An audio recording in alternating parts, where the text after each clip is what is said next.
Sí, no sé si vieron la encerrona en Gertrudis Echenique con Napoleón, cómo Sí, arrastraron al conductor, no, lo terrible, botaron, lo sacaron terrible. del auto, después los delincuentes se subieron al auto, volvieron a bajarse, lo patearon en el suelo, todo grabado por un vecino de un edificio que presenció esta violencia a la cual yo por lo menos no me termino por acostumbrar. Daniel Johnson, director ejecutivo de la Fundación Paz Ciudadana, nos habla sobre las últimas cifras. Pese a que ha aumentado el robo, o sea, más bien el temor ha disminuido en medio de expectativas justamente por el cambio de gobierno, los delitos todavía nos siguen sorprendiendo y las cifras no sé si son tan halagüeñas como quisiéramos. Daniel Johnson ya está conectado con nosotros. ¿Cómo estás, Daniel? Muchas gracias por acompañarnos. Hola, buenas tardes, gracias por invitarme. Hola, Daniel. Hola, Dani.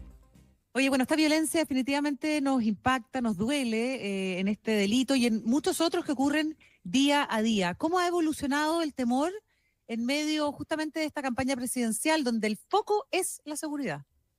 Sí, a ver, tenemos una evolución del temor que es muy preocupante. A ver, más que la evolución, es la situación base en que estamos de temor. En Chile normalmente quedaban clasificados en el índice que nosotros hacemos todos los años, quedamos clasificados alrededor de 20% de las familias en niveles de temores altos, un poquito menos, incluso 17%, y en los últimos 3 o 4 años hemos estado en orden del 28-30%, Ujú. y si bien este año baja un 24,3%, es muy por arriba todavía de la serie histórica. De hecho, los 4 últimos puntos de esta serie, los 4 últimos años, del 22 en adelante, hasta el 2025, son los niveles más altos de temor que hemos tenido nunca en la historia del país. Nosotros llevamos más de 25 años midiendo esto.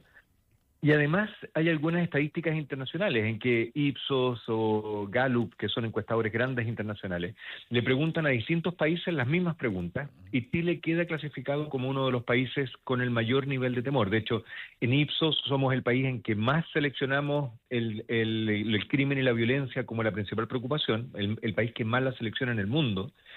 Y en la Gallup somos el quinto país en que menos personas se sienten seguras al salir de noche en su farro.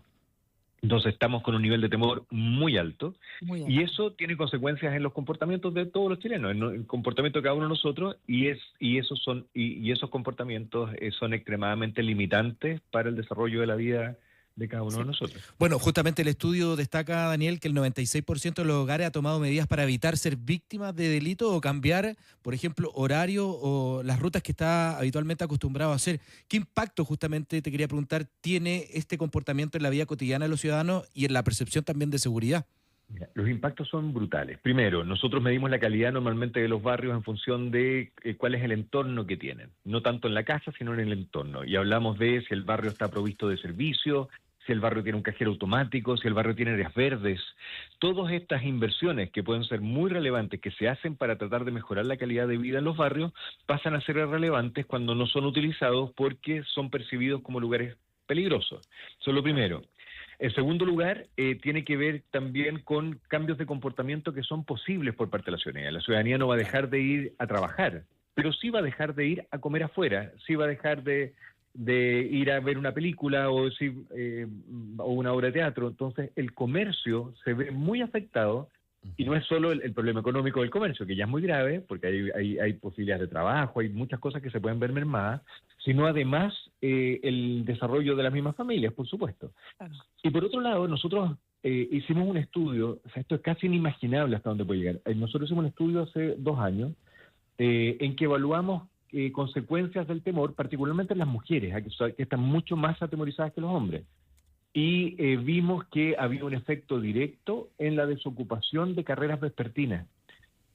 Porque volver a las 10 de la noche, después de haber terminado de estudiar a la casa, para las mujeres se transformó en algo que es percibido como muy peligroso y por lo Terrible ese tanto dato. afecta incluso en las posibilidades de desarrollo de estudio. Sí. Ni hablar de los costos. O sea, hay muchas familias que están invirtiendo para tratar de sentirse más seguras en sistemas de alarma, en protección de las casas, Claro. y son inversiones muchas veces de parte importante del ingreso familiar, producto de la necesidad de sentirse más seguro. Daniel, te quiero preguntar algo que abarca como una sensación un poco más emocional. Este temor a la delincuencia, a los delitos, a ser víctima de los delitos, ¿está asociado únicamente al delito o también a esta como sensación de descontrol o de falta de justicia que también reclaman algunos? Es mucho más amplio. De hecho, primero, para entender qué es el temor, nosotros tenemos un índice que compone distintos aspectos del temor. Pero el temor tiene 4 dimensiones, por lo menos, que se estudian internacionalmente. Una es el nivel de temor emocional, o sea, qué tan atemorizado me siento yo en ciertas circunstancias, qué tan atemorizado me siento dentro de mi casa. Y la pregunta típica es: ¿se siente muy atemorizado, medianamente atemorizado, bajamente atemorizado? Y eso es como emocional. Hay un segundo nivel de temor que es más racional, que a uno le preguntan: ¿usted cree que el delito ha aumentado? ¿O usted cree que va a aumentar en el futuro? ¿O que es más violento de lo que era anteriormente? Como que uno le busca una racionalización. Hay un tercero que es de comportamiento. Usted ha dejado de ir a ciertos lugares producto del temor, que también es otra dimensión que puede estar muy afectada. Y otro más racional aún es decir: ¿qué tan probable cree usted que sea víctima de un delito en los próximos meses? Entonces hay que entender que es complejo. El medir ya el temor tiene que considerar distintas dimensiones para poder hacer un índice que sea robusto. Nosotros ya consideramos esas dimensiones en este índice, por eso tiene mucho tiempo y tiene esta robustez para poder hacer esta comparación. Nosotros hicimos, a partir de, ya entendiendo esas componentes del temor, hicimos un análisis de ver en otras preguntas de nuestra encuesta cómo se correlacionaba con otras cosas. Y vimos que lo que más afecta, lo que más correlaciona con el nivel de temor alto, primero, bueno, el sexo. Las mujeres están mucho más atemorizadas que los hombres. En segundo lugar, está totalmente determinado por las víctimas. Las personas que han sido víctimas de delitos están más atemorizadas que las que no lo han sido. Y en tercer lugar, se agrupan ciertas cosas que son la cohesión social.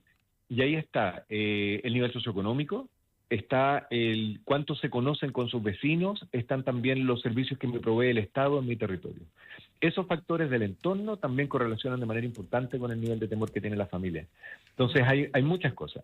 Otros estudios internacionales han demostrado que en periodos de alta migración en un país, sobre todo cuando esa migración es percibida como no controlada, y ahí lo que tú decías, Catalina, tienes toda la razón, también genera temor. El temor al desconocido, no necesariamente porque estén cometiendo delito, puede ser que no estén cometiendo ningún delito, pero el estar frente a alguien que yo no tengo clara cuál es su cultura, me puede generar un nivel de temor porque tengo ese desconocimiento.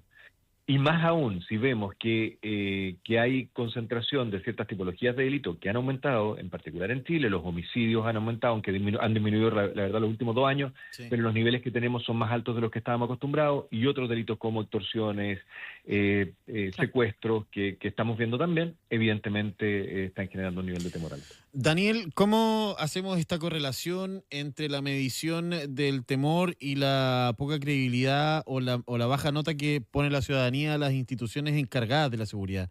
Hay un link ahí que se puede hacer respecto del análisis, ¿no? De cómo están desvalorizadas, pese a que la Policía de Investigación y Carabineros son todavía las instituciones más valoradas, digamos, siguen siendo en una nota muy baja. Y esta sensación me parece que tiene que ver con lo mismo, ¿no? Con esta sensación de impunidad, además del temor, digamos, con la sensación de impunidad de la justicia, de que las autoridades no están dando el ancho y que no van a solucionar el problema de seguridad. ¿Cómo se hace esa correlación de información? Correlacionan, o sea, cuando uno ve las notas que tienen hoy día, todas las instituciones son más bajas de las que tenían en el 2011, por ejemplo. O sea, las policías tenían niveles de una nota 5, hoy día tienen nota 4,5, y aunque son las más altas, es una nota 5 décimas más baja de la que tenían hace 14 años. Lo mismo pasa con, por ejemplo, los alcaldes que tenían nota 4,2, ahora bajan a 4 en estos mismos periodos de tiempo, en estos mismos 15 años.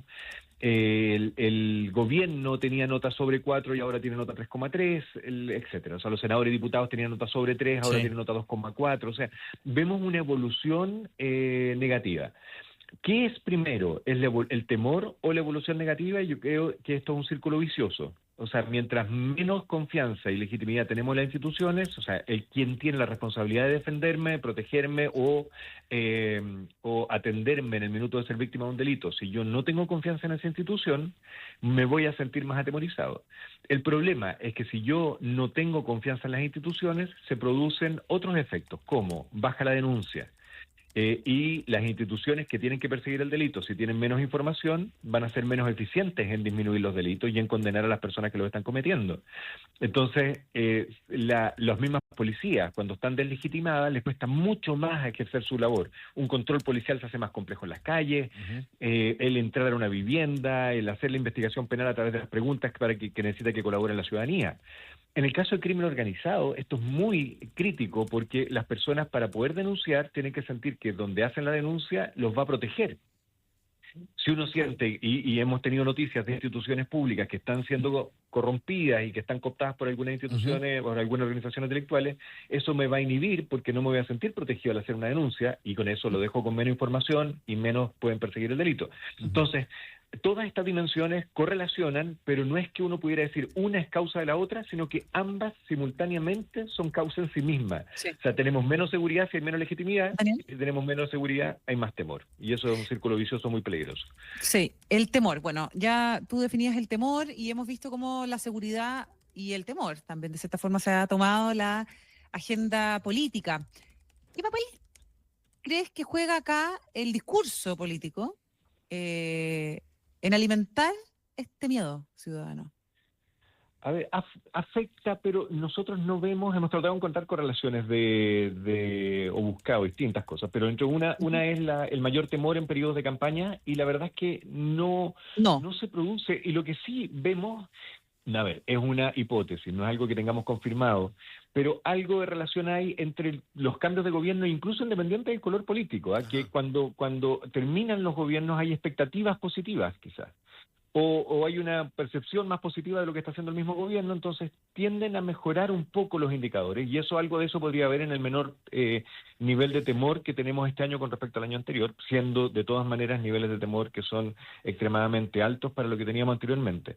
Pero lo que sí preocupa particularmente es el tipo de políticas que se proponen en las campañas, y esto está muy relacionado con los periodos de gobierno y que la seguridad no se transformen en políticas de Estado, en que como poniéndolo bien muy en simple, es como pensar que nosotros tenemos un problema de seguridad porque tenemos una cantidad de delitos particularmente violentos que han aumentado en Chile. Hay un grupo de personas entonces que están motivados a cometer esos delitos, que cometen delitos, y por lo tanto tenemos que protegernos de eso. Las políticas suelen estar en el lado de controlar para que esas personas que están motivadas a cometer delitos no me afecten. Entonces, patrullaje para que eso sea disuasivo, cámaras de vigilancia porque pensamos que eso también va a inhibir que se cometan los delitos o va a permitir perseguir de una mejor manera, iluminación, etcétera, que son cosas muy positivas y que es necesario que se sigan implementando con más fuerza, particularmente los patrullajes y la iluminación, que sabemos que tiene resultados muy positivos.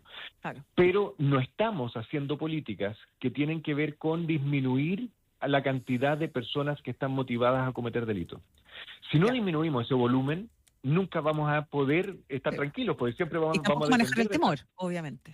Exactamente. Entonces tenemos que, además de estas medidas de control que son necesarias, tenemos que mirar los otros dos lados, que es la prevención temprana de involucramiento delictual, cómo evitamos que los jóvenes se involucren en delitos y cómo reinsertamos a las personas que ya los están cometiendo.